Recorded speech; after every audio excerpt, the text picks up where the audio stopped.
Estamos iniciando mais um programa Viva Voz Saúde pela queridíssima rádio Nossa Senhora de Copacabana, aqui na cidade maravilhosa do Rio de Janeiro. Hoje é dia 10 de maio, mês das noivas, né? 10 de maio de 2025, e o dia 10 é o dia que antecede em 7 dias o meu aniversário, que é dia 17. Então eu já estou hoje fazendo um programa já na semana do meu aniversário, que é uma das semanas mais importantes da saúde pública mundial, sabia? Porque é a semana do meu aniversário. Justo. Então nós vamos fazer inclusive um programa sábado que vem, não sobre o meu aniversário, mas um programa também sobre questões ligadas à saúde, como a pessoa da vigilância sanitária. E hoje, no dia 10, nós vamos fazer um programa que é meio que uma complementação de um programa anterior que a gente fez no final do mês de fevereiro com o nosso ilustríssimo convidado, que já pediu 18 músicas no Fantástico de tantas vezes que ele veio aqui, o Dr. Isidoro Fluminhan, que já compareceu, já bateu ponto aqui no chat do programa, aqui, para quem nos estiver vendo pelo YouTube, já disse que estou aqui, está a postos. Pena que a gente não tenha, hoje nós estamos num segundo estúdio da rádio, que o primeiro está com problema, e nós não temos hoje o acesso por telefone, senão o nosso queridíssimo Isidoro poderia fazer comentários aqui ao vivo, mas espero que ele escreva o que ele achar importante, que a gente não deixe de comentar.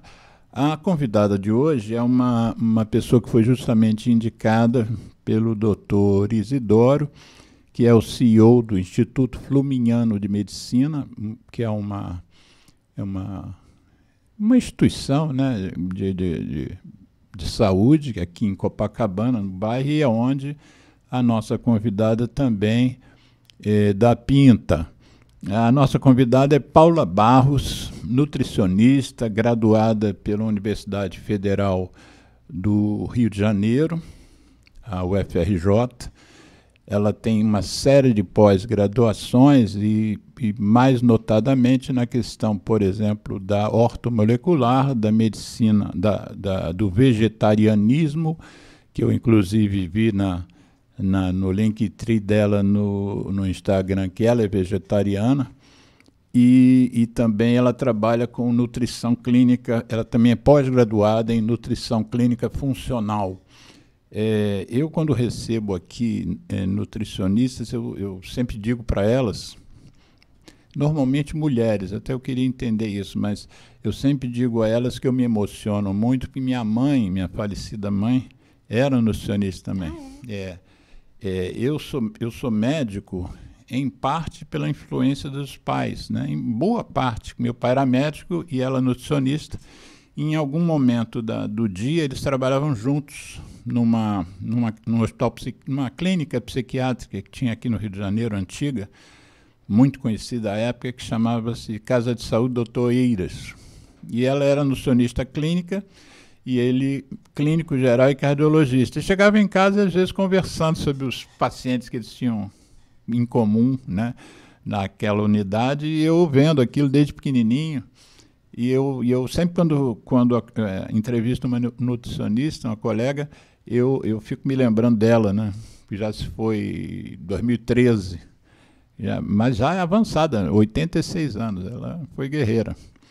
Então, a minha convidada chama-se Paula Barros. Eu queria, então, que você se apresentasse para a gente, mas antes eu vou dizer o tema do programa, o título do programa, que é Estou Diabético, o que eu vou poder comer?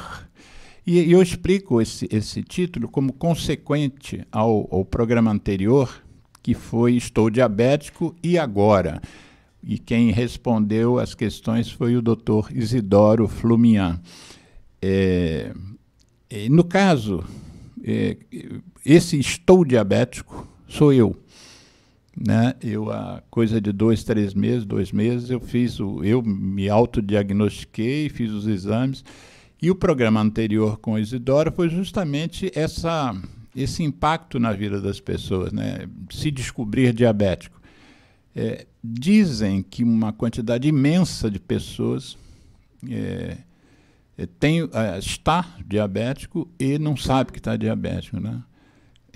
Eu fui um desses que eu sei que foi algum problema psíquico que me fez não fazer os exames, né, necessários para confirmar o diagnóstico. E eu acho que eu convivi com essa doença há algum tempo, por quer dizer, não a doença em si. Tudo bem que há tempos atrás eu estava acima do peso, mas o atraso no diagnóstico foi um erro meu que eu reconheço e que eu recomendo às pessoas que não repitam esse mesmo erro, porque as consequências, no meu caso, ainda não estão bem demonstradas, mas podem ser consequências muito ruins, né? Então, a gente vai conversar hoje sobre essa situação que é minha, mas que também é de 20 milhões de brasileiros, né? Tem estatística aí está mostrando não só que é uma doença muito prevalente no nosso meio e no planeta, mas como ela está crescendo muito, né? Muito mais do que se esperava. Eu me lembro que um cirurgião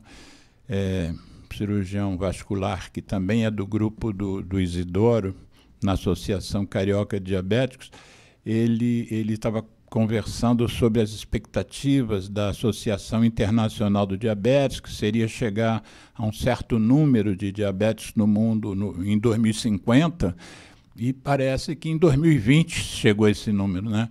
Quer dizer, a gente está meio perdido nessa história, e as consequências, os fatores de risco que estão levando a isso, alguns deles certamente você vai abordar aqui, estão fora de controle, ao nosso ver, né? Mas fala um pouquinho de você. Eu sempre pergunto assim, por que as pessoas fazem o que fazem, né? O que fez você ser isso e não uma arquiteta ou uma gari, né? Por que você é nutricionista? Eu queria muito ter uma história linda para contar, mas a verdade é que eu escolhi a universidade, eu não escolhi o curso. Na época que eu fiz vestibular, eu estava muito perdida mesmo. Eu fiz vestibular para um monte de coisa. Eu fiz que idade você tinha? Tinha 17. Eu entrei para a faculdade com 17, né? O que a gente sabe com 17? Nada. Eu, se eu não tivesse tido aquela influência dos pais, talvez eu estivesse tão perdido quanto você. Eu fiz para História, Direito e Nutrição. E eu passei para História. Direito eu fiquei naquela de reclassifica, não reclassifica. E Nutrição eu passei na UFRJ. E eu sempre Já era Enem nessa época? Não, era vestibular mesmo. Cada universidade Vocês tinha sua. Rio, né? É assim mesmo. O vestibular do Antigo Testamento. Isso. Você imagina quando eu fiz vestibular. E eu sempre quis estudar no UFRJ. Eu tenho memória minha de criança indo viajar em família e passar pela cidade universitária para ir para o Galeão. E aí eu passava ali, eu lia a placa Cidade Universitária. E aí eu pensava, eu vou estudar aqui e eu vou morar aqui, porque é uma cidade de universitários. Mal sabia eu que ia ter que levar meu papel higiênico, minha água. Foi nesse nível, eu amo o Já UFRJ. estava. Eu amo de paixão a UFRJ. Eu não deixo ninguém falar mal, só quem estuda lá que pode. Mas era bem precário, né? Mas, enfim, quando eu passei, eu fui fazer nutrição. Não o ensino, mas a estrutura, A estrutura é muito precária. O ensino incrível. E... Mas eu escolhi a universidade. Mas tem o ditado, né? Que Deus escreve certo por linhas tortas. Cada dia eu acredito mais nisso. Eu acho que eu não seria mais feliz em nenhuma outra profissão. Eu amo muito o que eu faço. Eu gosto de pensar que eu sou uma profissional muito dedicada, porque eu realmente estudo com gosto. As consultas são demoradas porque eu gosto de explicar, eu fico ali, eu me empolgo falando, porque eu acho a nutrição a coisa mais linda do mundo. Eu tenho uma professora que ela fala que a nutrição não cura tudo, mas sem nutrição você não cura nada. Então, eu acredito muito nisso, assim, que uma pessoa que tem um diagnóstico, seja ele qual for, ela vai precisar de uma equipe multidisciplinar.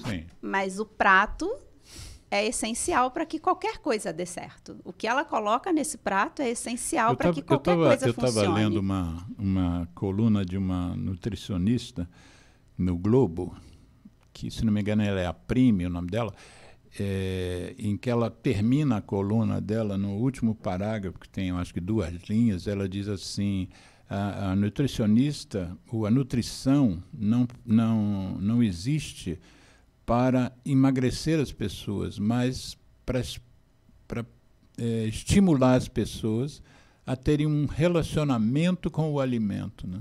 Exatamente. Não interessa se é para emagrecer ou se é para engordar, né? Exatamente.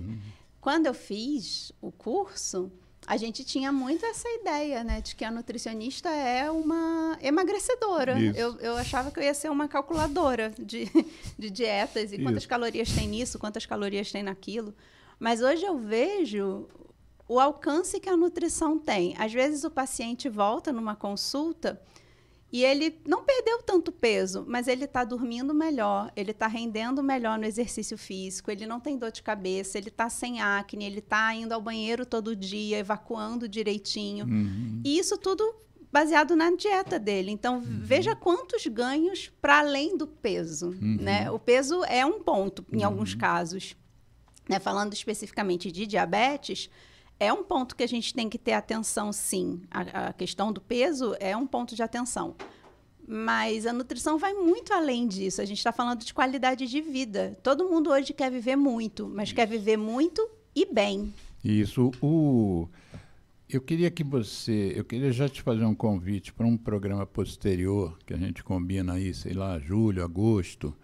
Porque como eu li lá no seu currículo, que o currículo você tinha me mandado para eu criar o card para a chamada do programa, mas lá no seu Instagram você fala sobre você pessoalmente, né? Você pessoa, não o currículo técnico. E uma das coisas que você disse é que você diz no currículo desse do Instagram é que você é vegetariana. E aí eu queria já convidar você para a gente fazer um outro programa sobre o vegetarianismo e o veganismo, né? Porque são coisas que a gente ouve muito falar, mas não tem, a maior parte das pessoas não tem uma base estrutural até para tomar coragem de tentar mudar o estilo de vida, mas também querer saber por que a gente deixaria de ser carnívoro, quer dizer, que uma pessoa tomaria essa decisão.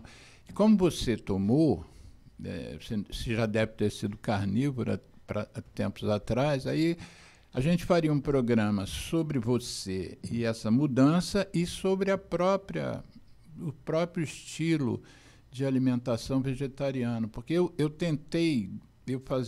sou membro de uma sociedade espiritualista, né? E dentro dessa sociedade não é obrigatório, mas você acaba intuindo que seria a melhor coisa fazer, deixar de comer animal.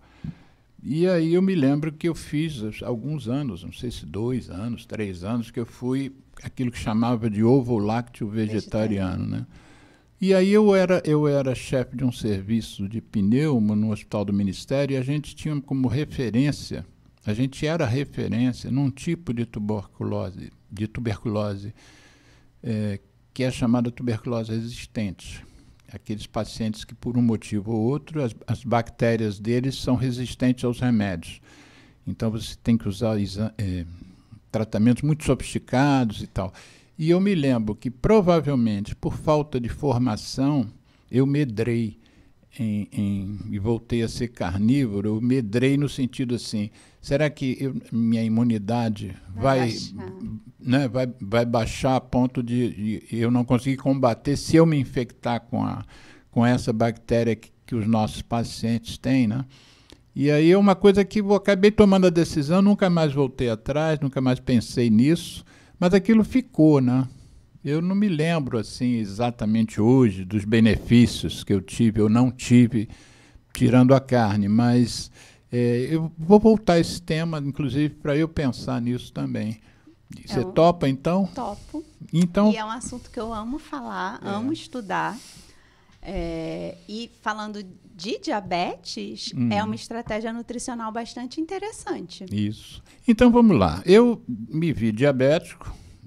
Eu já estava num processo há uns 3 anos de mudança de estilo de alimentação, já tinha praticamente tirado o café, tirado o açúcar e por exemplo, eu só tomava café preto com muito açúcar. E não conseguia baixar o açúcar. Eu tirei o café, entendeu? Eu tomava café, vamos dizer, 4 vezes por dia, passei a tomar só o primeiro da manhã, justamente porque eu estava tirando o açúcar. Então, praticamente não comia mais biscoito. O nosso produtor, o nosso operador aqui, ele toda noite come biscoito recheado de chocolate quando vai dormir, com leitinho morno. Estou sabendo que a noite dele é complicada. Ele já contou para você? Estou sabendo. A Paula chegou antes de mim, vocês já entraram numa...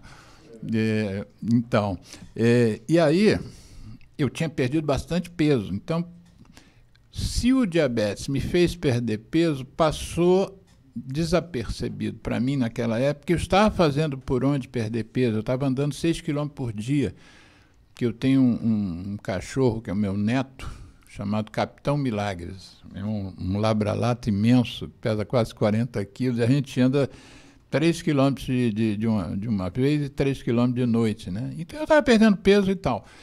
E aí me vi com o diagnóstico, o Isidoro começou a me medicar, e aí eu me peguei médico, formado em 1978, quer dizer, eu vou fazer 50 anos de formado, eu me peguei sem ter conhecimento nenhum sobre índice glicêmico dos alimentos, sobre como equilibrar isso. E aí você começa, até algumas pessoas bem intencionadas, querendo te ajudar, começa a te mandar coisas das redes sociais, né? E às vezes são coisas díspares, contrárias uma das outras, né?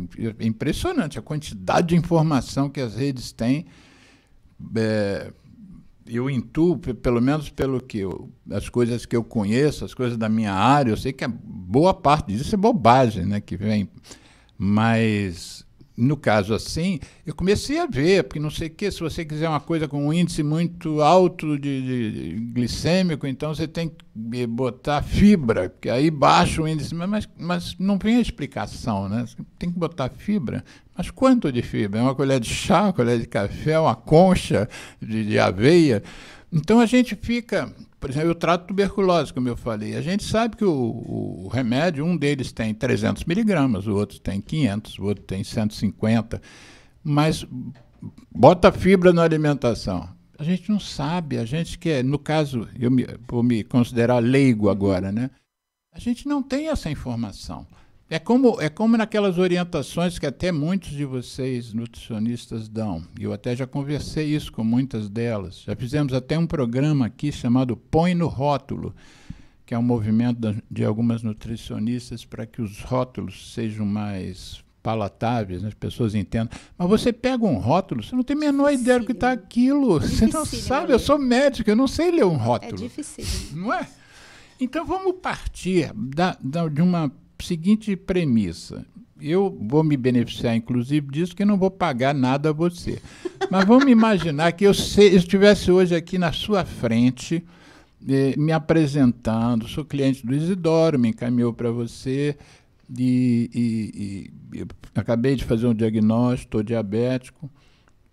Como é que você me acolhe nessa história e como é que você pensa? Como é que você dirige a sua anamnese, mas também encadeando, como é que você vai me aconselhar?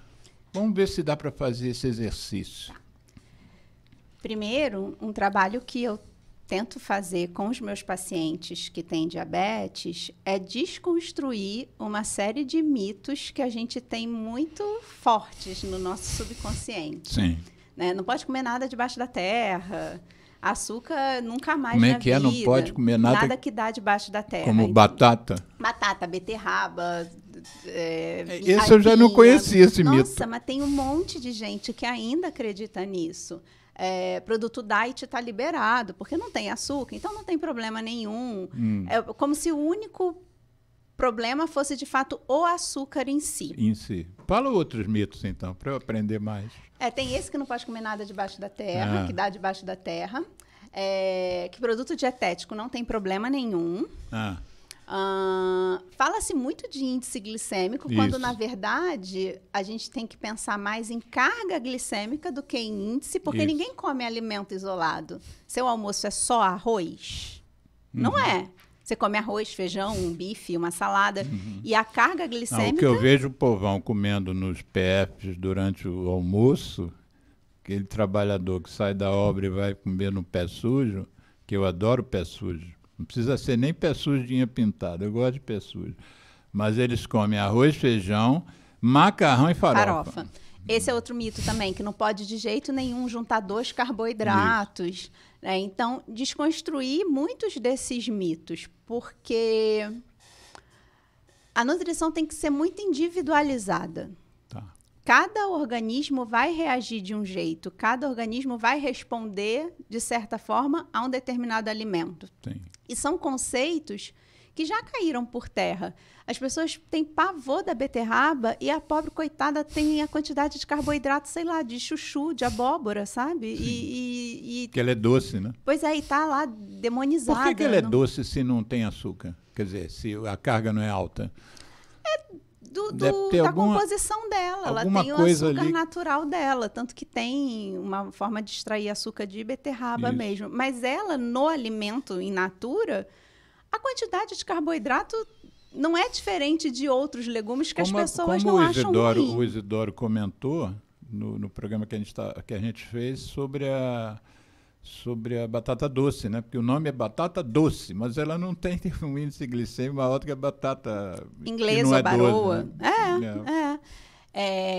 Em diabetes, a gente tem que trabalhar muito quantidade de carboidrato, qualidade desse carboidrato e combinação desse carboidrato. Quantidade, qualidade e combinação. Sim. É a tríade. Quantidade. É básico por conta do seguinte: o carboidrato vai virar glicose. Tá. Então, a quantidade de carboidrato que eu consumo tem um reflexo direto na minha glicemia. Então, a quantidade, para mim, é importante. Se eu estou ali trabalhando por um controle glicêmico, eu tenho que cuidar da quantidade. A qualidade vai influenciar por conta da velocidade dessa transformação. Carboidrato, dos 3 macronutrientes, carboidrato, proteína e gordura, o carboidrato é o que tem a digestão mais rápida. Então, o carboidrato ele leva de 15 minutos a 2 horas para ser digerido. Então, ele leva de 15 minutos a 2 horas para estar disponível na forma de glicose na corrente sanguínea.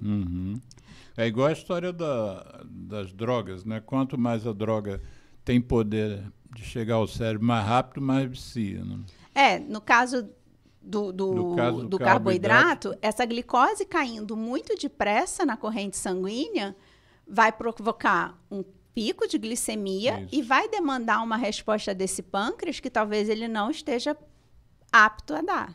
Sim. Se a gente está falando de um diabetes tipo 2, que é aquele pâncreas que está meio capenga, mas ainda funciona, ele vai dar conta de produzir e liberar insulina na quantidade e na velocidade necessária para essa descarga tão grande de glicose tão depressa? Vou fazer só vou voltar um pouquinho atrás.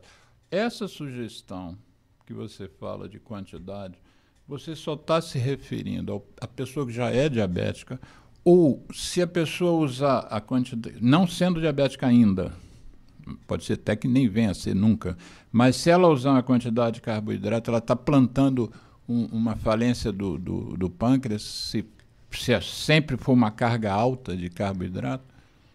É preventivo você começar a diminuir o carboidrato na alimentação? É preventivo, não necessariamente reduzir, ajustar. Ajustar. Porque eu tenho um pouco de medo de usar o verbo reduzir, porque hoje a gente vive numa sociedade que é absolutamente carbofóbica e proteinomaníaca. Então, as pessoas têm horror de carboidrato e se entopem de proteína. Sabe Deus por quê? Usa até proteína de caixinha. Whey protein, barra de proteína, enfim, um monte de produto. Eu nunca tinha me atido nisso. Carbofóbico e proteínomania. Proteínomania. Então, quando a gente fala em reduzir o carboidrato, eu fico com um pouco de receio de usar esse verbo e tá plantando uma sementinha naquela pessoa que vai pensar: ah, então eu vou reduzir porque a Nutri disse lá no programa que é para reduzir, e aí ela vai cortar o carboidrato. Vai compensar com outras coisas. Com outros nutrientes. O carboidrato, ele não é nosso inimigo. Pelo contrário. Tem gente que... Fala, Geraldo. Tem gente que janta alface e um bife. Isso. Pois é. E assim, isso é muito ruim. Carboidrato é nosso amigo, gente. O carboidrato, ele quer ser nosso amigo. Na quantidade e de boa qualidade, Sim. quantidade e qualidade estando adequados, ele é importante, porque ele é importante para produção de energia, para modulação do humor. Tira o carboidrato durante 15 dias, ninguém vai querer ficar perto de você. Você vai ficar insuportável, porque o carboidrato é importante para a modulação do humor. Modula o humor. Então, eu falo Mas muito então de ajustar. esse biscoitinho de chocolate que o Geraldo come antes de dormir com leitinho, ele Não fica feliz. não vou poder defender o biscoito, desculpa, Geraldo. Porque aí a gente vai esbarrar na qualidade. Esse biscoito, a qualidade é é o item ruim. 2. Mas não vamos então ir para a qualidade ainda não. Vamos continuar um pouquinho na quantidade. Então vamos falar agora, focar no diabético. Em relação à quantidade, aliás, eu te perguntaria uma outra coisa também que me veio como um monte de informação que meu cérebro não conseguiu processar. É a questão de não só a quantidade, mas a quantidade em cada refeição, mas a quantidade de refeições. Né? Eu já ouvi coisa, tem que comer 3 horas, tem que comer 2 em 2, tem que comer... Então, esgota a questão da quantidade de carboidrato antes da gente ir para esse segundo ponto e antes de passar para a qualidade. Tá. Quantidade. Você me vê aqui, né? Eu tenho 800 quilos, quase 5 metros de altura. Como é que você trabalha isso? São cálculos, nós temos fórmulas validadas para fazer esses cálculos, né? E aí a gente pode trabalhar por gramas por quilograma de peso ou por porcentagem. Da pessoa, né? Isso. Peso da pessoa. Então, eu faço lá um cálculo de valor calórico total no seu dia. E aí, desse valor calórico, eu posso escolher uma faixa de porcentagem para distribuir entre os nutrientes. Então, eu gosto muito de fazer dietas por volta de 40%, 45% de carboidrato. Falando de pessoas, tudo, né? Falando de pessoas adultas e ativas. Não estou Mas falando com de diabetes. atletas. Sim. Com diabetes. Isso. Não estou falando de atletas, nem de criança em desenvolvimento, que aí esses números mudam. Mas 40%, 45% de carboidrato é um bom número. E aí o restante a gente vai dividir entre proteína e gordura, dando uma atenção bastante especial para a proteína. Aí, necessariamente, eu tenho que falar de qualidade. Tá. Porque 40% de carboidrato, se esse carboidrato vem de boas fontes, isso não é tanto. Porque a gente pode pensar, nossa, mas está comendo muito carboidrato. Mas que carboidrato que eu estou comendo? Se eu estou comendo farelo de aveia, se eu estou comendo fruta, legume, verdura, se eu estou comendo grão integral, estou comendo leguminosa... Então, deixa eu voltar um pouquinho para não ficar nenhuma dúvida, nem para mim e, sobretudo, não para os que estiverem nos ouvindo. O que é carboidrato efetivamente? Carboidrato você encontra no biscoito do Geraldo, você encontra, agora você falou em frutas, verduras, tudo tem carboidrato. Tudo tem carboidrato. O que é o carboidrato? Carboidrato... Assim, de forma bem para leigo. Então, o carboidrato é um macronutriente essencial na nossa dieta. Essencial, bom que fique claro, né? Para não ter a carbofobia. Não cortem carboidrato, porque ele é essencial. E ele está presente em quase todos os alimentos. É mais fácil eu falar onde ele não está presente. Onde que ele não está? Carnes, ovos. Todas as proteínas animais, que a gente chama de proteína, Proteínas né? animais. É onde não tem carboidrato. Não tem carboidrato. Exatamente. Mas só as verduras têm carboidrato? Tem, só que as verduras, os legumes, as leguminosas, que são os feijões, eles têm o carboidrato que a gente quer, que é o carboidrato associado à fibra. A fibra é um componente alimentar que, para o controle do diabetes, é o nosso melhor amigo. Melhor amigo. Porque a fibra, ela não é digerida. Então, ela retarda a digestão. Ela fica ali no meu estômago, ocupando... Fibra, se eu comer um alface, eu não digiro o A alface? fibra não, você digere o alface, os outros nutrientes do alface. Mas a fibra, a gente não tem enzima para digestão de fibra. Nenhuma fibra. Aquele bagaço da laranja... Ele é fibroso e ele tem a função dele, mas ele não vai ser digerido. Mas não vai ser digerido. Não, mas ele vai ser importante para o seu intestino funcionar, para você ter melhor controle da tua glicose, do teu colesterol, para nutrir as bactérias boas na tua microbiota intestinal. Então, a fibra é muito importante. Quando eu tenho uma alimentação que tem uma quantidade X de carboidrato, mas esse carboidrato vem associado com fibra, o impacto desse carboidrato na minha glicemia é muito menor. Muito menor. Tá. Porque a fibra... Pensa no seguinte, vou fazer uma imagem aqui. Pensa que você quer sair aqui da sala. Tá. E você levanta e sai e eu não faço nada. Você demora quanto tempo para ir embora? Segundos. É muito rápido. Isso é um carboidrato simples. Eu como um pãozinho francês, eu como um arroz branco, ele é muito ligeiro para virar glicose no meu sangue, porque não tem nada que impeça. O caminho está livre, ele vai chegar ali na porta e vai cair na minha corrente sanguínea, muito rapidinho. Agora você quer sair da sala, e aí eu fico, não, doutor, mas aqui, eu tenho uma coisa para te contar. Aí eu te seguro mais 5 minutos. Aí você fala, não, agora eu vou. Eu falo, não, menina, eu lembrei de uma história que você tem que saber. Você, uma hora, vai se livrar de mim e vai sair. Ou o Geraldo vai dizer que o tempo acabou. Acabou, deu 3 horas, querida, vai para sua casa. Mas concorda que você saiu, mas eu te atrasei? Esse é o carboidrato com fibra. Essa glicose cai na corrente sanguínea, mas ela cai mais devagarzinho, é mais lento esse processo. Isso dá tempo para o teu pâncreas se preparar. Você não vai fazer pico de glicose demandando do teu pâncreas uma resposta que talvez ele não consiga mais dar, demandando quantidades muito grandes de insulina. Então, a fibra retarda essa digestão. Só voltando para os ouvintes estarem acompanhando, os ouvintes leigos, né, estarem acompanhando o seu raciocínio, o pâncreas é o órgão que produz a insulina, que é quem... o hormônio que controla a nossa glicose. Controla a glicose. Isso. E a glicose, gente, isso é outra coisa que eu faço muita questão de deixar claro para todos os meus pacientes que têm diabetes. É uma das primeiras coisas. Voltando lá na desmistificação. Os mitos. A glicose não é nossa inimiga. Também não. Glicose é essencial. Um carro não anda sem gasolina. Um corpo não anda sem glicose. A glicose é o combustível, por exemplo, do nosso cérebro.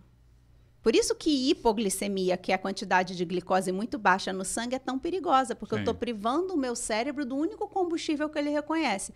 O problema da glicose é quando ela está no lugar errado. É como um carro. Para o carro andar, a gasolina tem que estar no tanque. Para o meu corpo andar, para o meu corpo funcionar, a minha gasolina tem que estar dentro da minha célula. Então, a insulina faz esse trabalho de pegar a glicose que está no sangue e transportar para dentro da célula.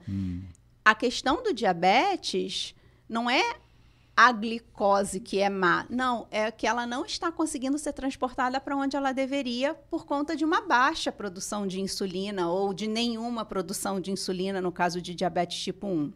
Mas é muito importante que a gente tenha em mente que a glicose... Não é nosso inimigo. Não é. Sem ela, não tem vida. A gente Eu me lembro que nós fizemos um programa na reedição, porque eu reedito o nosso programa e amanhã, segunda-feira, eu boto de novo, legenda embaixo do seu rostinho, vai ter o seu nome, né? E outras informações que você está dando, a gente insere umas imagens. E aí eu vou botar o link para um programa que nós fizemos aqui sobre gorduras, né? Gorduras boas e tal. E uma das frases que a nutricionista utilizou foi exatamente a mesma. A gordura não é a nossa inimiga, nós precisamos de gordura, né? O problema é qual gordura. Em que quantidade e qual gordura. Gordura é importante para a gente sintetizar hormônio, para a gente absorver vitaminas. Tem vitamina que só é absorvida na presença de gordura. E vitaminas que são importantes para o controle do diabetes, por exemplo. Vitamina D é uma vitamina importante para controle de diabetes e ela é uma vitamina lipossolúvel. Ela precisa de gordura para ser absorvida. Se eu tenho uma dieta que não entra gordura praticamente, eu não absorvo. Não basta pegar sol, não, né? Aumentar a carga de sol. Também é importante, mas em casos de deficiência de vitamina D, a gente tem que suplementar. Tem que suplementar. E você, então, estava falando que os carboidratos podem ser X ou Y, bons ou ruins e tal, e além da questão da quantidade. Quais são os carboidratos, então, que você, além das questões que tenham fibra, né? Que você ou restringe muito ou você estimula que a pessoa consuma mais? Como é que você regula isso? Você falou em 45% de carboidrato num prato, né? Esses 45% seriam compostos basicamente de que, idealmente, para um diabético? 40% a 45% do total de calorias calculada para aquela pessoa. Tá. Então, não é 45% de carboidrato? 45% desse total de caloria em carboidrato. Em carboidrato, isso. E aí a gente vai distribuir muito pensando no hábito alimentar daquela pessoa e em outras condições que ela apresente. Então, se é um paciente que tem diabetes e obesidade, eu tenho que trabalhar um déficit calórico. Se é um paciente que tem diabetes... Tem que diminuir o peso dele também. Pois é um paciente que tem diabetes e é vegetariano, eu tenho que pensar no aporte proteico e de outras vitaminas e minerais que são importantes para um público vegetariano. A gente vai sempre pensar nesse paciente como um todo. Aí seria proteína vegetal, né? Sim, Você aumentaria um pouco a carga. As fontes vegetais de proteína. Alimentos que eu gosto muito de trabalhar em diabetes. Eu gosto muito de farelo de aveia. Simples, fácil, barato, gostoso. Isso foi outra coisa que também que eu tive dificuldade na hora que cheguei lá na frente das prateleiras do supermercado, porque uma coisa é você falar, eu vou comer aveia. Aí você chega lá, tem flocos finos, isso, tem farelo. O que você chama exatamente de farelo de aveia? Não é aveia em flocos?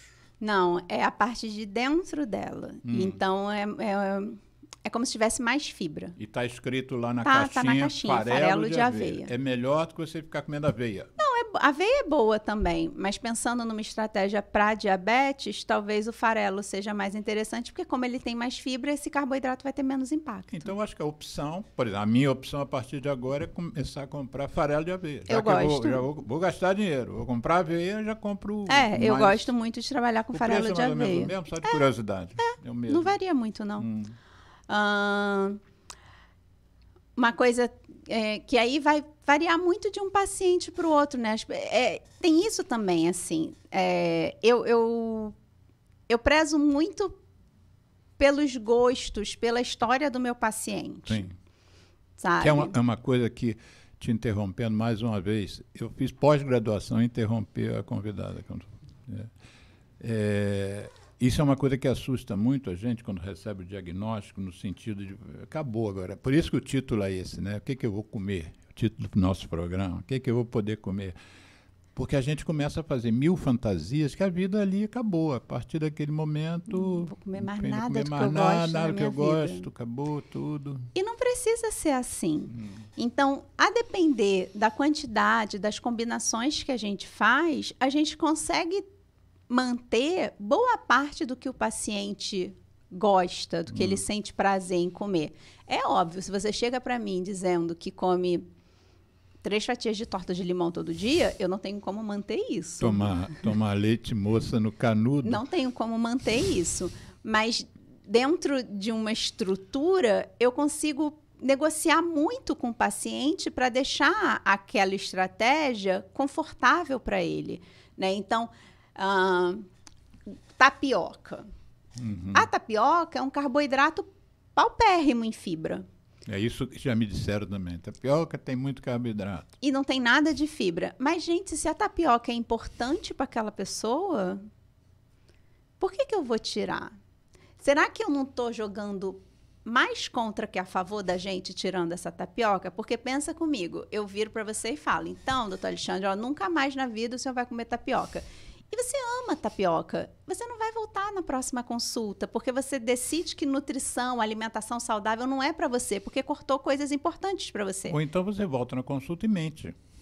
E aí você não vai ter resultado. Sua glicemia vai continuar bagunçada, seu peso vai continuar sem ceder.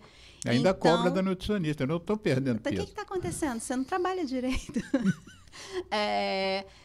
A gente vai negociar isso, tá? Então você gosta de tapioca. Se a gente juntar essa tapioca com fibra, com gordura, com proteína, ela vai ter um impacto menor na sua glicemia. Na mesma hora? Sim, na mesma Tem refeição. que ser na mesma hora. Lembra que eu falei da carga glicêmica? Sim. A carga glicêmica, ela considera um impacto na refeição, não do alimento isolado. Tá. Porque a gente não come alimento isolado. Você não almoça só arroz. Você não toma café só tapioca.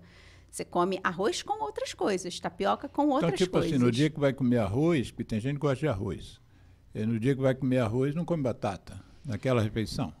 Até pode comer, mas aí você tem que reajustar as quantidades.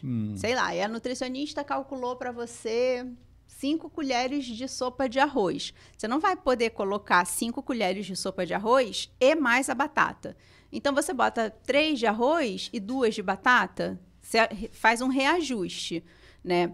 Mas o mais importante é com quem que esse arroz, com quem que essa batata vem. Diga-me com quem andas e eu te direi quem és. Então, diga-me com quem andas e eu te direi a glicemia que terás. Porque se esse arroz vem sozinho, ele tem um impacto na minha glicemia. Tá. Mas se ele vem com fibra, gordura e proteína, então se ele está acompanhado de uma salada de alface, rúcula e tomate, tem fibra. De um feijão, tem fibra e proteína. E de um filé de frango, que tem proteína e gordura, esse arroz vai ter um impacto completamente diferente. Porque fibra, proteína e gordura fazem o que eu fiz. Eu te segurei na sala? Sim. Vai segurar essa glicose. Não vai deixar ela cair na corrente sanguínea tão rápido. Então, O açúcar, vamos chamar logo de açúcar, está ali no arroz. Mas se não tiver um freio, ele vai reto. E você comer só arroz, por exemplo. Vai rapidão. Comer sushi. ele vai numa reta só. Agora, se isso estiver acompanhado, bem acompanhado, o impacto é menor. Pela sua experiência e pelo que você estuda da história da nutrição, o que a gente vê, às vezes, que a questão da educação é muito importante, né? A educação que a gente recebe no berço, desde o berço, né? Então, a gente vê muita gente adulta que não gosta de salada, né? Não gosta de legume. Então, para essas pessoas, talvez seja mais difícil diminuir, seja mais fácil diminuir o arroz do que comer salada. Como é que você trabalha essas fibras para essa pessoa que não gosta desse tipo? Porque a gente tem que, às vezes, respeitar também, né? Nem você, como nutricionista, eu como médico, a gente não pode impor ao paciente aquilo que a gente acha o melhor, mesmo que seja o melhor para ele. Mas ele não gosta de salada, ele já comeu diversas vezes e detesta. O que você introduz desse alimento para também não deixar o sujeito ficar com aquele arroz puro? A gente hoje no mercado tem de várias marcas diferentes módulos de fibra. Módulos de fibra? Que são mixes de fibras e aí você vai escolher de acordo com aquele paciente. Tem umas que, para quem tem o intestino mais sensível, fermenta, tem muita distensão abdominal, Gases. você vai escolher fibras que fermentem menos. Para quem não tem essa questão, você pode escolher umas fibras mais simples, mais baratas. Tá. Enfim, tem no mercado vários módulos de fibra que você vai pode lá adicionar. naquela seção lá, em geral, é onde tem aveia, né? Mesmo. Não, aí já é em farmácia, loja de produtos naturais, não é no mercado. Não tem no mercado. Não. No mercado você vai achar, por exemplo, psyllium, que é uma fibra interessante, vai achar o farelo de aveia. E aí a gente pode introduzir essas fibras no dia a dia de uma forma que faça sentido para essa pessoa. Então, assim, eu vou fazer uma omelete, bota um pouco de aveia na omelete. Vou fazer uma vitamina, bota um pouco de psyllium nessa vitamina. Mas uma coisa que você falou, né?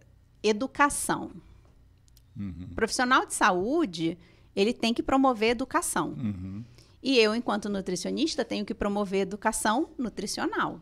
Então, por mais que aquela pessoa me diga que ela não gosta, que ela não quer comer, eu sempre vou bater nessa tecla. Eu vou ser repetitiva. Se ela vai fazer ou não, aí é o livre-arbítrio, ela que vai decidir.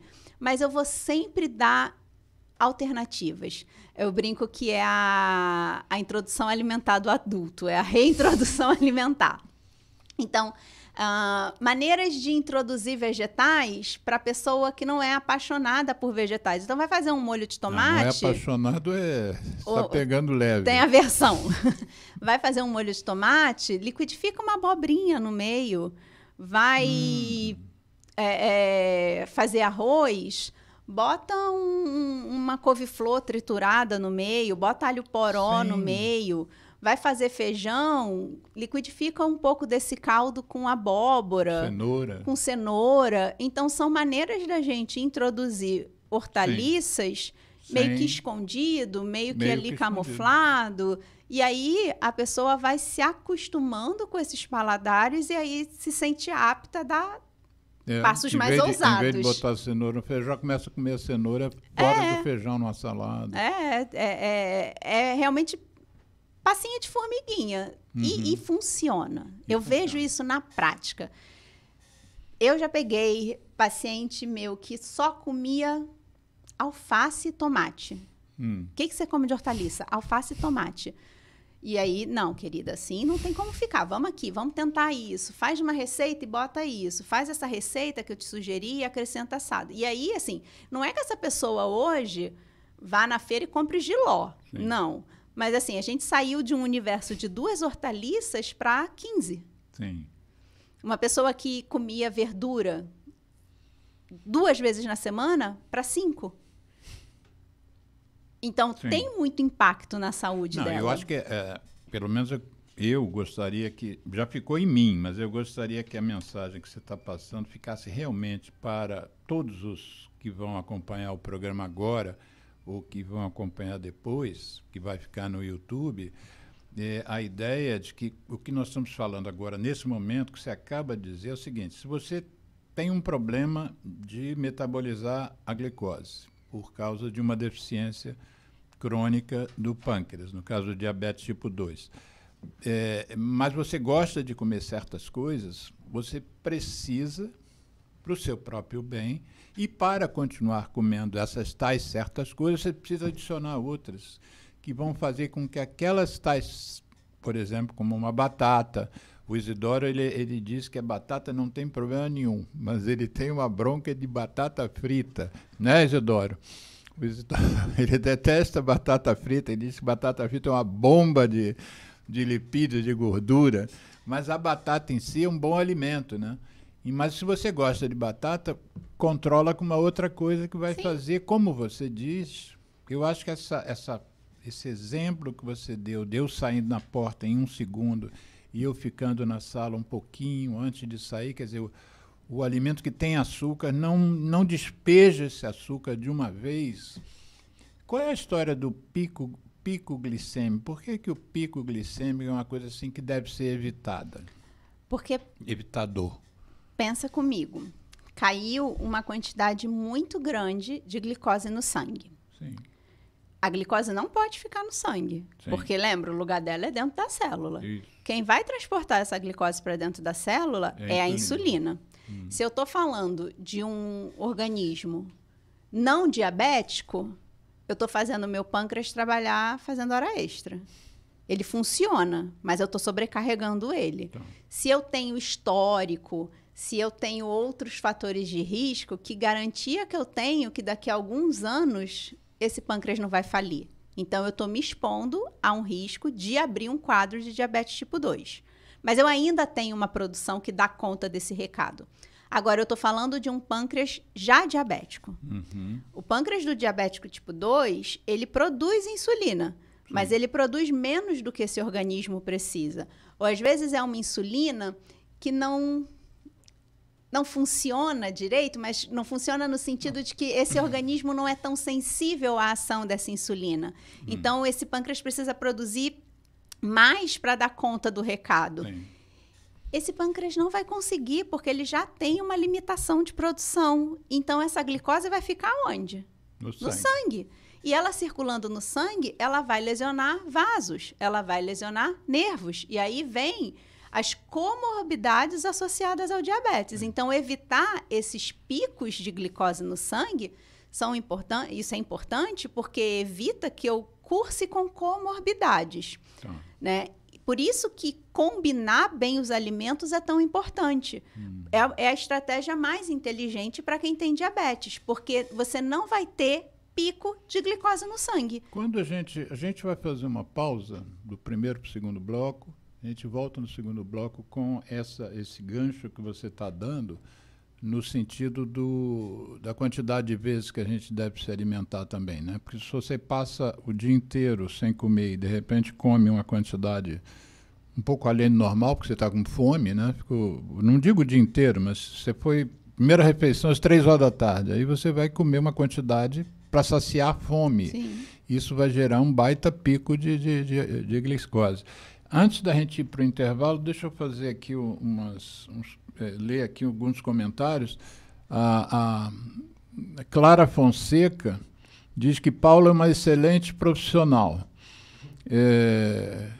O Leonardo Barros, Paula mudou a minha saúde com uma alimentação equilibrada. Essa palavra equilibrada não tinha saído, mas eu acho que a gente deve voltar. Essa palavra, eu acho que tem muito a ver com o que a gente está conversando, né? O Isidoro diz, mas isso é para mim, ó, na condição de ser médico, o seu diagnóstico foi tardio, como eu disse aqui. E ele acha que o meu emagrecimento não tem nada a ver com o meu cachorro e nem com a minha dieta, foi mesmo a glicose alta que fez eu perder peso. Há controvérsia, Isidoro. Outra mensagem do Isidoro, se considerarmos o histórico nutricional da humanidade, o excesso de carboidrato é a causa da obesidade mundial. Ele aqui já vilaniza o carboidrato. Paulo César Martorelli. Ô, Paulo César, bacana te ler aqui. Excelente entrevista. Parabéns para a doutora Paula e doutor Alexandre. Doutora Paula, parabéns. Então, o Geraldo vai colocar uma música aí para gente, uma música da nossa ONG, a música que fala mal do cigarro, e na volta a gente volta com, eu me perdi aqui... Número de refeições Número diárias. de refeições por dia. Então vamos lá, Geraldo, qual a música que você vai escolher aí? ZY1 201, Associação Comunitária E então Nossa não tem Senhora música. de Da outra vez não teve música, 98,7 lembra disso? Aí a gente FM, volta, assim, início, a segundo onda que bloco, chega ao seu na coração. reedição do programa eu boto a Rua música. Hilário de Gouveia, número 36, nono andar, Copacabana, Rio de Janeiro.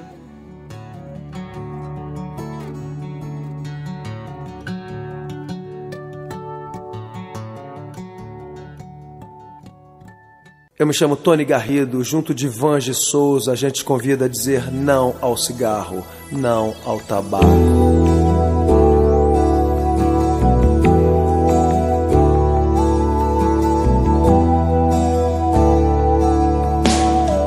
Em meio ao caos da fumaça de tantos carros e chaminés, somado ao ar já pesado, cigarros, charutos e narguilés. É feito estufa, é feito por cada um mais um contra, já são dois a favor. A favor do ar mais saudável, apague o cigarro, acenda o amor. Eu trago a música, Soa bem ao meu e ao seu ouvido. eu trago a música, É o que temos sempre oferecido. eu trago a música, Respiramos melhor o planeta e nós. eu trago a música. Mundo sem tabaco, levante a sua voz.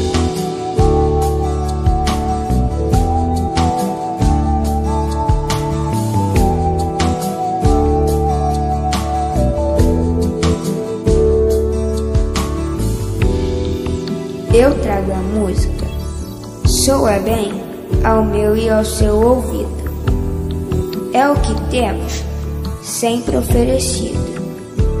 Eu trago a música, respiramos melhor, o planeta e nós. Mundo sem tabaco, levante a sua voz. Efeito estufa é feito por cada um mais um contra, já são dois a favor. A favor do ar mais saudável, apague o cigarro, acenda o amor. Eu trago a música, Soa bem ao meu, ao seu ouvido. Eu trago a música, é o que temos sempre oferecido. eu trago a música. Respiramos melhor, o planeta e nós. Eu trago a música. Mundo sem tabaco, levante sua voz.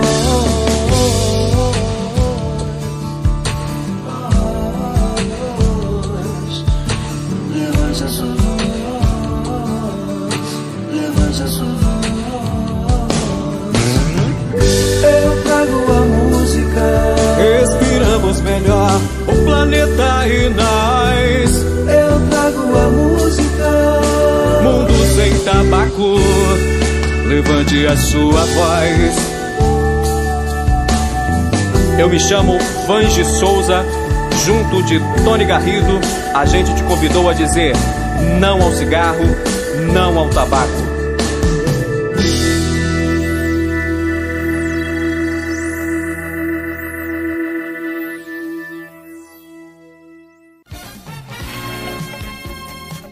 ZYU 201, Associação Comunitária Nossa Senhora de Copacabana, 98,7 FM, Rua Hilário de Gouveia, 36, nono andar, Copacabana, Rio de Janeiro. Telefone 3649-3411. E-mail estudionsc@gmail.com.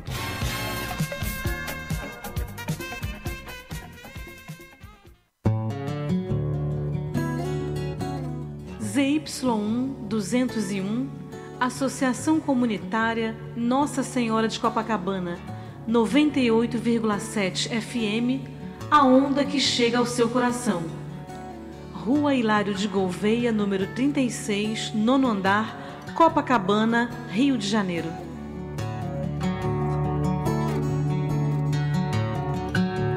Estamos reiniciando o programa Viva a Voz Saúde deste sábado, 10 de maio de 2025.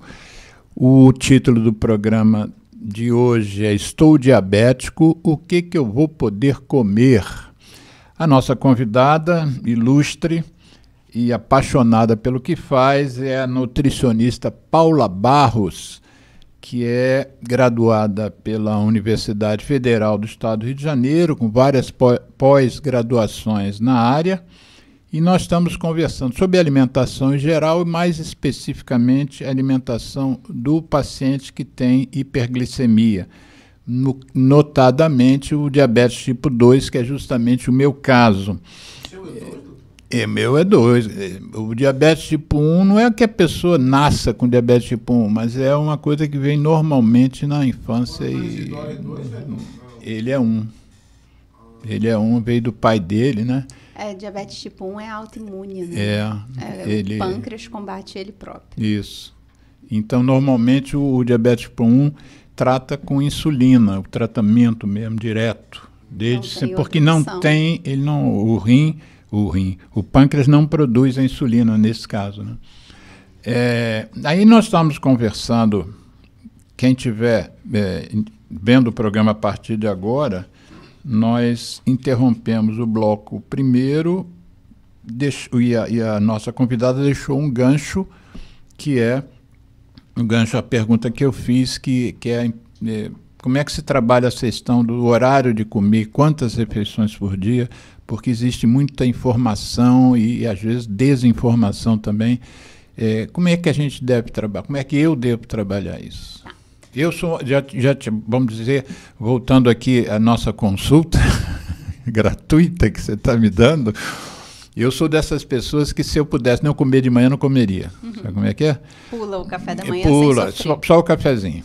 E eu sei que isso nunca foi adequado, independente da gente de ser ou não ser diabético. Mas como é que você trabalha isso? Aí a gente tem que pensar quem é esse paciente. Ah. Por exemplo, não é o seu caso, mas paciente diabético tipo 1 obrigatoriamente usa insulina. Isso. E aí é importante que eu saiba que insulina que ele usa, porque diferentes insulinas têm diferentes curvas de ação. E aí, eu não posso, a depender da insulina que esse paciente use, eu não posso deixar ele um intervalo muito longo sem comer, porque ele pode cursar com hipoglicemia. Sim. Periga ele ter uma hipoglicemia, O porque a açúcar insulina baixar. está agindo e ele não botou comida para dentro. Então, ele vai ter uma queda de açúcar, que é uma situação potencialmente muito perigosa. Quando a gente fala de diabetes tipo 2... Tem paciente diabético tipo 2 que usa insulina, mas, em geral, usa antidiabético oral, né? Usa essas canetinhas que hoje são ditas emagrecedoras, mas, na verdade, elas são medicações para diabetes, né? Originalmente, né? Originalmente é isso, é porque descobriu-se Nesse momento, na reedição do programa, nesse momento que você está falando, o que você está falando, eu vou colocar um link para o programa que nós fizemos com o Dr. Isidoro, que é sobre o título, se não me engano, era As Novas Drogas Emagrecedoras. Então, é um programa como o nosso aqui, de 1 hora e pouco, só falando sobre isso. Mas Posso só abrir um parênteses sobre essas drogas? Atualmente, tratamento de obesidade, essas drogas são o que a gente tem de mais moderno. E aí... Não vai ser comigo que a pessoa vai pegar essa prescrição, porque enquanto nutricionista eu não prescrevo medicamento, eu prescrevo comida. Né? O médico vai avaliar caso a caso e fazer a prescrição da maneira correta. Mas é engraçado você falar, eu prescrevo comida. É né? o meu... É verdade. Eu brinco que é a minha bruxaria, é comida. Mas essas drogas, essas medicações, são muito boas quando bem usadas. De minha parte, do campo nutricional... O que a gente tem que ter muita atenção é com a perda de massa magra. Porque os estudos dão conta que essas drogas, essas moléculas, realmente a pessoa perde muito peso, mas cerca de 15, 20% desse peso é à custa de massa magra. O que é massa magra? Massa muscular. E é o que a gente não quer perder. Porque é a massa muscular que, queima caloria. Se eu estou falando de emagrecimento, eu quero queimar mais caloria. O músculo queima mais caloria que gordura em repouso. 2, massa muscular... O músculo em repouso, ele queima caloria? Mais caloria, sim. A gente tem a taxa metabólica basal, que é o nosso gasto calórico básico de repouso. Quanto mais músculo eu tenho, maior é a minha taxa metabólica basal. Mesmo que você não esteja usando o músculo? Mesmo que eu fique aqui sentado o dia inteiro. Músculo custa... Pensando em caloria como dinheiro do corpo, manter músculo é caro. Manter gordura é barato. Então, ele gasta muita caloria. E isso, no processo de emagrecimento, é essencial. E você disse que essas drogas tem o risco de você perder o peso, porque boa parte desse peso foi músculo que você perdeu. Uma parte E se a gente pensar na questão de que muitos desses pacientes são idosos, né? O músculo é fundamental para uma vida do idoso com qualidade, inclusive ele não cair, né? Era o meu próximo ponto. O músculo é garantia de uma funcionalidade na velhice. É você se levantar sozinho da sua cama, do vaso sanitário, é você ir no hortifruti comprar suas coisinhas e conseguir carregar elas. Então, assim... Não tropeçar e não cair com facilidade. Eu perdi um sogro, quer dizer, outro sogro, com 92 anos de idade, depois de uma queda. Olha que perigo. Não digo na minha casa, porque ele caminhava no corredor, entre os apartamentos, né? A parte coletiva, e ele caiu ali. 3 fraturas, foi operado, mas fez uma pneumonia no dia da alta e dali ele foi. É muito perigoso, muito perigoso. E então... eu estudo mortes violentas por causa do... Eu sou ativista também de acidente de trânsito, né? Então eu atualizo os dados de morte violenta. Você sabe que uma das causas de morte violenta, que é considerada violenta, que tem maior número é queda. A OMS, eles têm lá os acidentes de trânsito, suicídio, guerra, assassinato, e vem lá queda. Queda, falls. E aí você estuda a quantidade, é uma coisa absurda. Eu não fazia ideia. É muita gente. E aí, Que loucura. quem estuda quedas, né, já trouxemos aqui ortopedistas, quem estuda quedas diz isso, que boa parte dessas quedas que podem levar à morte, que levam à morte, é porque o sujeito perdeu a força no músculo. Então, um desequilíbrio que nós, na rua, eu já nem tanto, mas você, na rua, você tira aquele desequilíbrio de letra, o idoso vai para o chão. E na hora que vai para o chão, se ele for fumante, osteoporose, ele fratura. Aí já era. Né? Fratura de fêmur e fratura de quadril é uma epidemia entre idosos nos Estados Unidos, por exemplo, porque lá tem muito obeso, que também perde cálcio, né? E muito fumante. Então, enfim. Cenário horroroso, né? Então, a questão da massa magra é algo que a gente tem que se preocupar. Massa magra, todo mundo fala muito de guardar dinheiro, né? Faz, sei lá, previdência privada, INSS. Porquinho de cerâmica. Porquinho, enfim. Mas a gente tinha que se preocupar com a nossa poupança de músculo. Porque depois de uma determinada idade, é muito difícil ganhar músculo. Então, fazer musculação é bom? É essencial. Infelizmente, eu detesto, mas eu faço porque tem que fazer. Paula, tem que fazer. Novamente, nesse momento que você está falando isso, eu vou colocar na reedição do programa um link para o programa que a gente fez aqui com um educador físico da UERJ, que é muito voltado para biomecânica, e nós fizemos um programa sobre músculo. Eu vou te passar o link também. Ele falou isso, não falou? Falou isso, claro. Não tem jeito, tem que fazer. Não tem jeito. Ele só não falou que detesta musculação. Essa parte é minha, de minha autoria. Não, mas é isso. Assim, mas você faz regularmente? Faço porque não tem outro exercício que... Qualquer exercício é bom, qualquer exercício vale aeróbico a pena, e tal. Mas pensando em preservação, em ganho de massa muscular e esquelética, a musculação é imbatível. E pensando nessa poupança que eu quero fazer para a velhice, em prevenção de lesão, é musculação. Então eu vou lá e faço. Pegando o seu gancho, a gente, em termos de sugestões, a gente já deu uma série de sugestões aqui para pacientes diabéticos. Uma delas que eu mencionei na chamada do programa é que o diabético o C diabético e fumante é de uma incompatibilidade total, né? O fumo, por vários motivos, ele prejudica o momento atual, a curto prazo e a longo prazo do paciente diabético. Como ele não pode deixar de ser diabético, ele tem que deixar de ser fumante. Não tem escolha. Mas uma coisa, então, que a gente adicionaria no aconselhamento é que o indivíduo pratique atividade física, sim, de preferência. Exercício de força. Não deixe de fazer exercício de força. Outra coisa legal do músculo. A gente tem receptor de insulina, né? Que é chave e fechadura. A insulina é uma chave que encaixa numa fechadura, que é o receptor. Tá. O músculo é cheio de receptor de insulina. Então, quando eu tenho um músculo treinado, quando eu tenho esse músculo bem exercitado, bem desenvolvido, eu sou mais sensível à ação da insulina. É um óleozinho na chave. Ela escorrega mais fácil na fechadura. Então, eu respondo melhor à minha insulina. Tanto que tem paciente de diabetes tipo 1 que reduz a dose de insulina a depender do tipo de atividade física que faz, da composição corporal que tem.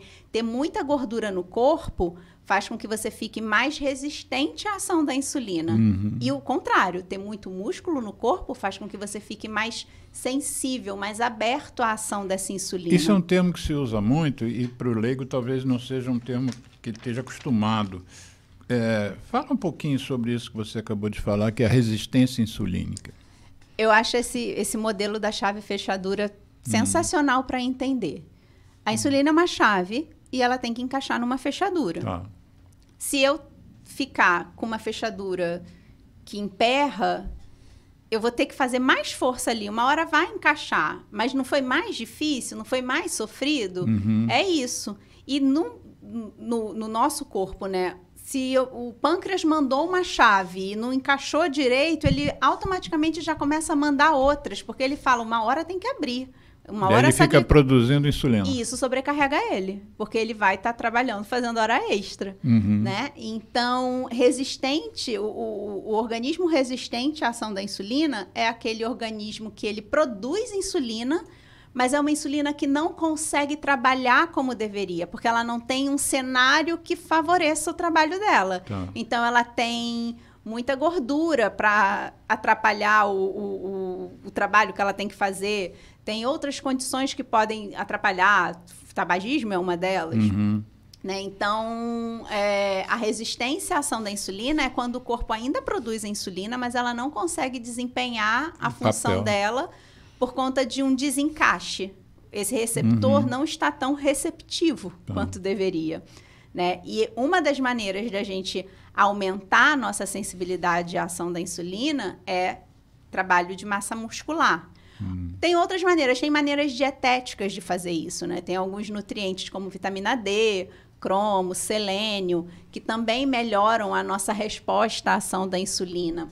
Tem alguns fitoterápicos, como canela, que também melhora a resposta à ação da insulina. Então, tem várias estratégias que a gente pode usar para melhorar essa sensibilidade à ação da insulina.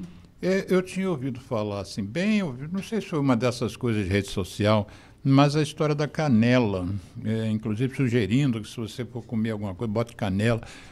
A minha dificuldade com essas informações é que eu sou eu sou homeopata também, mas sou também alopata há 50 anos. Então, uma das coisas que a gente pensa em farmacologia é dose, né? Então, quando você bota canela, o que é bota canela? Salpica a canela, come uma colher de café de canela. Como é que você trabalha isso aqui, se não for numa cápsula? Vai depender muito de cada paciente, né? Mas pensando em canela... É bom mesmo eu começar a botar canela nas coisas? Então, melhora a sensibilidade à ação da insulina. Mas é isso, assim, é um ativo natural, não vai ter um efeito de uma metformina da vida, né? Então não adianta eu achar que eu vou tomar um chazinho de canela não vou precisar mais tomar o remédio, não funciona desse jeito. Mas eu gosto, por exemplo, de indicar o chá da canela, então uma xícara de chá uma vez por dia. Chá de canela? Com um pauzinho de canela. Fica gostoso. Você pegar água, jogar um pauzinho daquele... Ferver, porque chá feito com partes duras, tipo pau de canela, gengibre, parte dura da planta tem que ser decocção, né? Então, deixa ele fervendo ali uns 5 minutinhos, coa, e aí toma. Sem açúcar, obviamente. Sem açúcar e sem adoçante, né? Você não gosta de adoçante?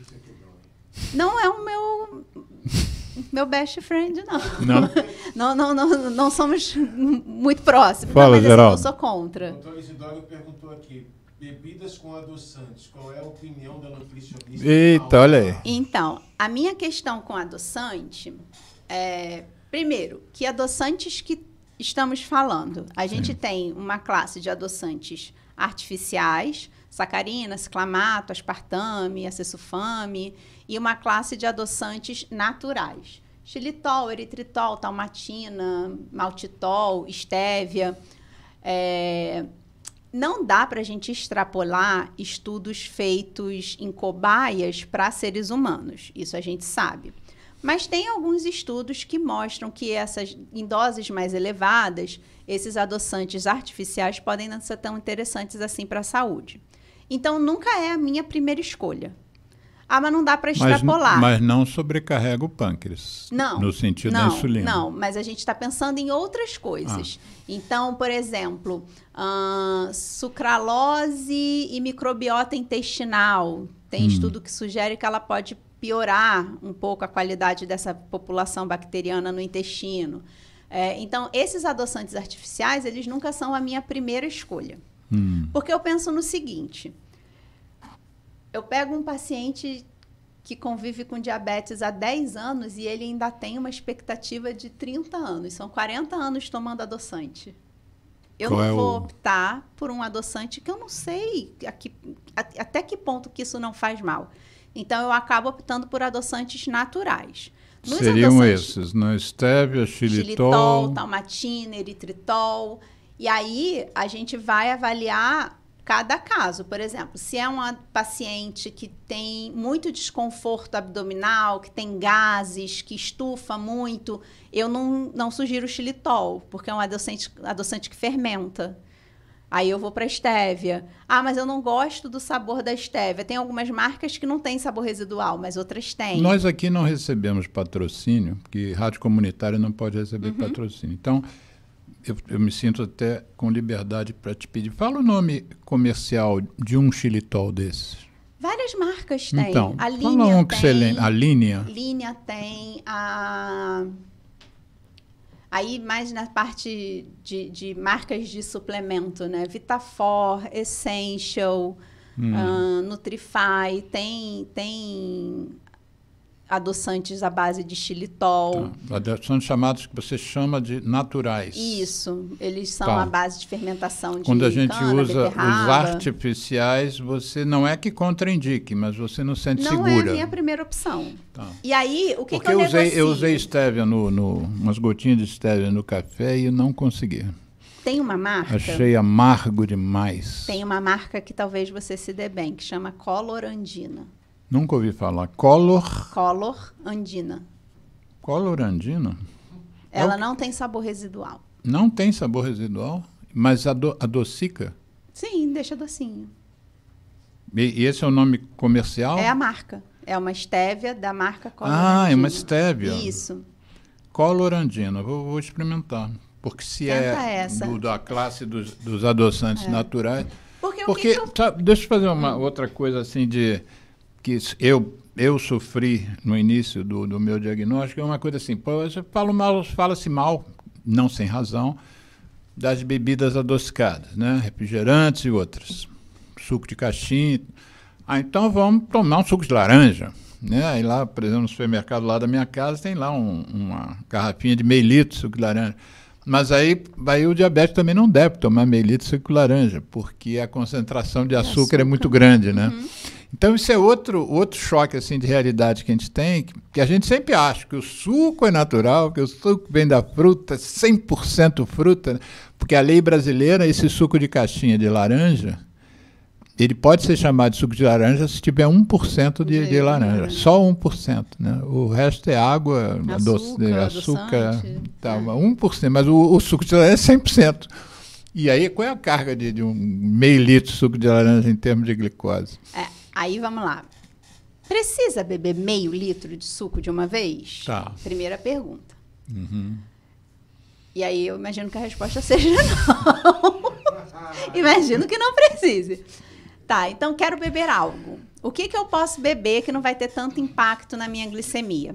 A gente tem opções menos impactantes do que a laranja. Limonada, maracujá, caju, são limonada sem refrescos. açúcar é complicado. Mas aí você pode botar o seu adoçantezinho. Tá bom, tá certo. Você não precisa partir para radicalidade, nunca mais eu tomo adoçante. Você bota lá seu adoçantezinho natural na limonada e tá tudo certo. Porque você sabe que é engraçado? Porque a gente se adapta. Mesmo esse adoçante que deixa um amarguinho no café, na caipirinha não deixa. Eu não uso açúcar em caipirinha, teve uns 20 anos mais ou menos. Não uso. E o paladar, mas o café não adaptou, é engraçado. Não consegui. Não sei se eu tenho que insistir mais, né? Porque uma das nutricionistas que teve aqui, nós falamos sobre ultraconservados, ultraprocessados. Programa sobre isso. E uma das coisas que surgiu no papo, igual o nosso papo aqui, foi ela dizer, não, mas se você insistir, você consegue. Até hoje eu não consegui. Eu prefiro parar de tomar café, sentir o amargo do negócio, entendeu? Aí a gente pode buscar alternativas. Então, assim, eu não me dei bem com a estévia. Será que, de repente, eu vou gostar da Talmatina? Será que eu vou trocar a marca da estévia? Esse aí eu não escrevi o nome. Talmatina. Isso. Também um adoçante natural, não a base de estévia. Esse. Não. E esse é o nome comercial? Esse é o nome da substância. Lembra o nome comercial? Talmatina, não lembro. Então eu pesquiso. Depois eu boto uma legenda no programa quando eu reeditar. Tá. Suco, você falou que a gente pode alterar. A gente pode usar refresco. Limão. Não, mas você falou limonada, que outros? Maracujá, caju. Que são frutas ácidas, né? E são frutas que você, com uma quantidade menor de fruta, tem um copo de suco. Porque pensa, eu preciso de umas 3 laranjas para fazer um copo de suco. Suco de tangerina, umas 3 a 4. Tangerinas, a depender. Mas para fazer um copo de suco de maracujá, pô, um maracujá rende quase meio litro de suco. E eu não vou beber meio litro de uma além vez. de você usar menos fruta, a fruta é menos calórica. Tem a menos laranja tem carboidrato. mais açúcar do que o Essas maracujá. que eu citei tem menos carboidrato. Limão, maracujá, só mais E um. caju. Caju. Mas sabe uma coisa que eu gosto muito de suco de trabalhar caju. com o paciente que tem diabetes? Chá. Nem todo mundo gosta de chá. Eu sou uma senhorinha, eu adoro tomar chá. Mas nem todo Você é mundo inglesa. gosta. Eu fico bem idosinha ali com meu chazinho. Mas nem todo mundo gosta. E aí o chá... Nós não somos muito acostumados no Brasil. Não é O cultural, Brasil é café, né? Café e cachaça. Como disse o Papa Francisco, esse país não tem solução, é muita cachaça e pouco coração. E aí, um jeito de eu introduzir os benefícios do chá na rotina do meu paciente, mas de um jeito mais agradável, mais palatável para ele, é fazer o chá. Então, é um refresco em que, ao invés de usar água como base, eu uso um chá. E aí, esse chá vai estar gelado, vai estar liquidificado com alguma fruta. E aí, esse paciente vai tomar o chá sem nem perceber que está tomando chá. Então, dá para fazer, por exemplo, um chá de abacaxi com gengibre. Faz um chá concentrado de gengibre e aí liquidifica isso com uma fatia de abacaxi e gelo. Fica uma delícia, fica refrescante. É como se fosse um refrigerante, né? Fica um suquinho ali para você. Se quiser ficar com mais cara de refrigerante, bota um pouquinho de água com gás. Vai ficar com cara de refrigerante. Sim. Porque é engraçado que a nossa cultura, pelo menos a minha, pessoal, a água... Eu, para tomar água, é uma coisa assim que... Só se for benta, num momento religioso. Eu não gosto de água. O sabor da água, eu não gosto de água. Eu gosto de água com gás.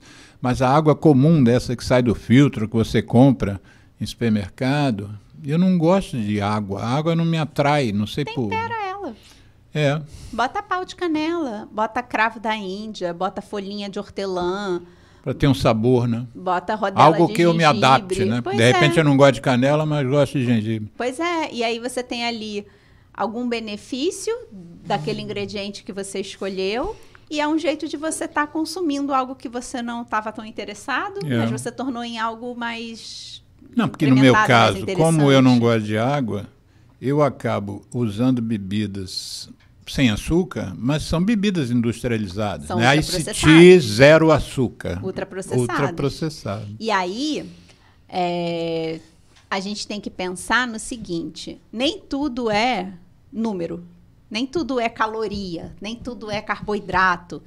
Que impacto que tem esse ultraprocessado na minha saúde para além desses números? A gente sabe que esses ultraprocessados, eles vêm ali com uma série de aditivos químicos. Então, tem aroma, saborizante, adoçante, gelificante, anti, um monte de anti desses, né? Limão é ultraprocessado? A depender da composição, tem alguns que sim. Quando tem adição, por exemplo, de corante caramelo, tem vários que têm adição de corante. Mate limão não se sabe. Mas qual marca? Tem que ver o rótulo. Leão. Qual mate limão? Leão. Mate limão. Não é mate leão? O mate leão. Só vendo da lista. Se tiver, por exemplo, adição de corante, é ultraprocessado. Não, e aquilo que você falou, a gente também, alguns a gente sabe, alguns efeitos a curto prazo, mas há efeitos a longo prazo que a gente não sabe. A gente ainda não mensurou. É o que nós temos falado sobre os cigarros eletrônicos, né? A indústria vende uma historinha de que são de risco reduzido, mas a gente não sabe. Tem gente que explode a cara, né? Tem um cara que perdeu não sei quantos dentes. Nunca um cigarro convencional provocou um desastre desse tipo, explodir na perna do indivíduo. Quase perde a perna, porque o cigarro eletrônico estava no bolso da calça. Você, quando fez uma divisão inicial de como é que a gente deve ver a alimentação, você falou em quantidade, qualidade, em combinação. Na questão da qualidade, a gente não se deteve muito, mas eu acho que não podíamos terminar o nosso programa. O Geraldo deu mais 10 minutos, né, para a gente. Que a gente começou um pouquinho mais tarde, mas o programa daqui a pouco acaba. Qual é a diferença, por exemplo, de você comer uma batata, que tem uma quantidade X de carboidrato e de caloria, você comer um biscoito recheado? Como é que é o peso dessa qualidade que tem nesse biscoito? Cada caloria é uma informação que você dá para as suas células. Cada caloria é uma informação. É uma informação. Ela é um número, e esse número vai ter impacto no teu peso, na tua glicemia. Sim. Seja lá o que for. Mas é também uma informação que você dá para as suas células. Quando chega uma batata, teu corpo conhece uma batata. Ah, tá, é um amido, é um carboidrato. Isso aqui eu faço assim, isso aqui eu faço assado, isso aqui eu não vou aproveitar, manda para o intestino que vai virar cocô. O corpo conhece aquilo. Agora chega um biscoito recheado, chega uma destrose, um corante caramelo 4, uma goma Sprubbles que ninguém nunca ouviu falar. O corpo não conhece aquilo. E aí ele tem que lidar com aquilo. Ele tem que transformar aquela substância em algo que seja eliminável. Aí é o tal do detox, né? Que é vendido como um milagre, mas não é. É um processo que o nosso corpo faz naturalmente. É transformar substâncias de uma forma que elas ficariam acumuladas no corpo para uma forma que elas sejam elimináveis. Quem trabalha muito no detox, fígado, rim e intestino. Então, quando eu tenho um alto consumo de alimentos ultraprocessados, de alimentos hiperpalatáveis pelo excesso de gorduras e açúcar... De batata já é muito, né? Porque é muito mais barato, às vezes, você usar uma farinha, uma coisa... Eles fazem tipo um pó da batata, é o que eles chamam de batata flocada. Flocada. Mas é batata, então? Não é a batata pura, é um preparado à base de batata. Quando eu me formei, eu fui trabalhar em produção. E aí, produção é cozinha, né? Eu era nutricionista de uma unidade que fazia refeições para trabalhadores e tal. E o purê de batata era feito com esse tipo de batata. Era horrível, parecia uma cola. Mas é muito mais barato. A gente, o nosso querido Isidoro fez uma pergunta aqui para você, né? Primeiro ele perguntou sobre a sua opinião sobre bebidas com adoçantes. Agora ele quer saber se os adoçantes engordam. Como é que você responde a ele? Mas antes de você responder, ele fez um outro comentário, que é água benta. É a única que o Milagres bebe. O Milagres sou eu, meu nome. Olha aí o seu poder. É um gozador. Adoçantes engordam, Paula? Então, tem algumas pesquisas que apontam um aumento de consumo de calorias em populações que consomem muito adoçante. E aí, o raciocínio sugerido seria que você prepara o teu corpo para a entrada de algo que não entra. Entra o gosto doce, a minha papila sente aquele gosto, manda uma mensagem para o meu cérebro, que manda uma mensagem para o meu pâncreas, que prepara tudo para entrar aquele açúcar, aquele carboidrato, e não entra. E aí você pode ter um efeito rebote em outra refeição, às vezes até pouco perceptível. Não é que você vai comer 2 pratos, mas você vai botar um pouquinho mais naquela refeição. Ao invés de comer um cachinho de uva, você come 1,5 cachinho.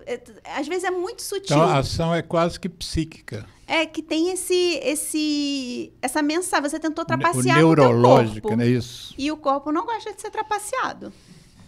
Ele não tá ali para ser feito de trouxa. Mas, assim, são algumas pesquisas que mostram isso. Eu não sou a maior fã de adoçante, então eu tento negociar com os meus pacientes esse consumo.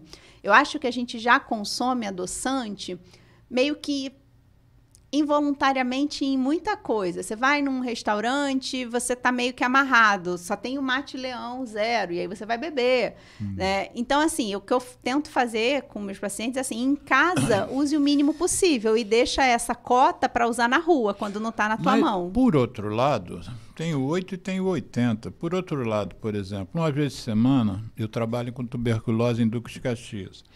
E às vezes almoço, entre um hospital e outro, que são 2, e às vezes eu vou no supermercado no final do dia. Você, nos supermercados e nos estabelecimentos comerciais, você não acha bebidas que sejam zero. Não acha. É também uma coisa cultural. Eu acho que se você não acha num supermercado, é porque não deve vender. E se não deve vender, é porque as pessoas da região não compram. Não consomem. E não consomem, provavelmente, porque também não tem nenhuma questão ligada ao açúcar. Porque eu vejo lá no ambulatório, não no meu, que normalmente o paciente tuberculoso é mais magro, mas você vê as pessoas com obesidade mórbida. Tem um ambulatório lá de obesidade mórbida, que é onde eu estaciono, no estacionamento do hospital, e entro e passo por esse ambulatório, porque é uma sala de reuniões, então tem bancos. Muita gente obesa lá, entendeu? Quer dizer, eu acho também a cultura do não usar adoçante é também uma cultura de não ver no açúcar, propriamente dito, um risco, né? Que a alimentação adequada não existe, essa concepção, né? A gente está falando aqui para um núcleo lá de Caraí, onde você mora, eu aqui no Leblon, Geraldo, na rádio aqui em Copacabana, Geraldo mora em Humaitá, as pessoas têm informação. Mas você sai aqui dos grandes centros, não existe a informação. Né? E isso é muito triste. Muito triste. Porque é até uma briga das entidades que combatem ultraprocessados. Porque é uma questão real. Um macarrão instantâneo custa menos que um pacote, que uma maçã. Exatamente. E aí, se eu estou com fome, eu vou comprar o quê? Um macarrão instantâneo ou uma maçã? Um refrigerante custa menos que um suco natural. Sim. Se eu não tenho acesso financeiro... Na quantidade, por exemplo, 300 e poucos ml é quase o dobro do suco natural. Pois é. Então, se não for mais. Se a gente está falando de uma população vulnerável em questões financeiras e vulnerável também em questões educacionais, que não tiveram acesso a esse tipo de informação, cara, eu não julgo a mãe que compra o miojo ou o biscoitinho recheado para o filho. Mas tudo bem, mas se você tem a opção, uma Coca zero e uma Coca não zero, o mesmo refrigerante que custa o mesmo preço, não há diferença de preço. Ele não toma o zero, ele nem sabe que pode pedir zero. Eu me lembro que eu cheguei num bar, pedi uma Coca zero nesse dia, não sei porquê. Ele custou entender o que eu estava querendo. Isso agora, isso ano passado, né? O Isidoro mandou uma mensagem para você dizendo que você, quer dizer, para nós, dizendo que você domina o mapa de conversação para a educação em diabetes e pergunta por que esse método foi esquecido. Então, rapidamente, explica o que é mapa de conversação para a educação em diabetes. Você tem 2 minutos para explicar isso e 2 para você encerrar o programa. Tá, então, o mapa de conversação era uma ferramenta exclusiva de um laboratório farmacêutico que eu era funcionária. Por isso que esse método foi esquecido, porque o programa de educação em diabetes... Pode falar qual é o laboratório? Era a Lilly, o laboratório Lilly. Lilly é italiano, não é? É americano. Americano. O Lilly tinha uma divisão, tem ainda uma divisão de diabetes, mas ele foi extinto, um programa de educadores em diabetes. E eu era desse grupo de educadores. Foi assim que eu conheci o Dr. Isidoro. Que o Lilly provavelmente produz... insulinas. Insulinas. Eu ia dizer remédios para o diabetes, mas especificamente as insulinas, ele várias. Ele tem uma linha de insulinas e ele está vindo, eu acho, que com um análogo de GLP-1 também. Tá. E aí, ele tinha esse programa de educação em diabetes em que a gente tinha essa ferramenta que chama mapa de conversação. Era como se fossem jogos de tabuleiros, assim, era um troço imenso que você botava numa mesa e tinham assuntos, cada um tinha um assunto. E era realmente uma ferramenta muito legal, muito maravilhosa, porque estimulava o debate, estimulava a conversa, né? Eu ficava ali mediando, mas a ideia era que as pessoas falassem das experiências delas. Então, agora eu vou devolver a pergunta para o Isidoro, já que a nossa convidada que participa do seu Instituto Flumian de Medicina não está mais no laboratório, por que a ACD... que é a Associação Carioca de Diabetes, não faz isso, né? Então fica a pergunta para você, você me responde depois. Pode responder por aqui, porque já fica para os ouvintes. Você não poderiam criar essa mesma estratégia que o laboratório tinha criado e que utilizava o conhecimento da nossa convidada? Porque eu acho que é muito importante isso, né? Essa ferramenta, especificamente, era exclusiva, eles tinham patente. Sim, mas pode criar outro similar. Diferentes, pode fazer uma roda de conversa, funciona do mesmo jeito. Tá bom. Como nós, infelizmente, temos que encerrar o programa, chegou no limite de tempo que o Geraldo nos deu, eu queria que você encerrasse e encerrasse da seguinte forma, se direcionando a quem... Nós fizemos um programa para diabéticos, né? E se direcionando a quem não é diabético, para que tenha uma alimentação, para que seja mais um fator de prevenção para ele não se tornar paciente de diabetes. Na verdade... Você tem quantos minutos ela tem, Geraldo? Um minuto. Tá. 1 minuto e... A minha fala é para pessoas com diabetes e pessoas sem diabetes. Ótimo. Então. A nossa alimentação é muito parecida. As diretrizes, os direcionamentos são muito parecidos. O que vai diferenciar é uma estratégia ou outra, uma quantidade ou outra, mas na essência, uma pessoa que tem um pâncreas 100% funcional e uma pessoa que tem um pâncreas que está ali meio capenguinha, elas têm que ter uma alimentação variada, equilibrada, rica em micronutrientes, ajustada em macronutrientes. Eu tenho que comer fruta, legume, verdura, grão integral, beber água, todas dormir as refeições de preferência. E isso é para todo mundo. Não é porque a pessoa tem diabetes que ela vai comer diferente. As mesmas recomendações que eu tenho para um paciente com diabetes, eu tenho para um paciente sem. O que vai... alguma coisa ou outra a gente vai ajustar, mas a essência de uma alimentação saudável, equilibrada, é para todo mundo. Muito bem. Muito obrigado. Paula Barros, nutricionista, vai voltar aqui para nós conversarmos outras vezes sobre outro tema. Qual foi o tema que a gente... Vegetarianismo. Vegetarianismo. A próxima vinda dela aqui vai ser para a gente tocar nesse tema que eu acho super importante, nunca trouxemos no programa. Isidoro, obrigado pela sua participação, ao Leonardo Barros também, a primeira pessoa que me fugiu aqui e o chat não volta. Geraldo, obrigado.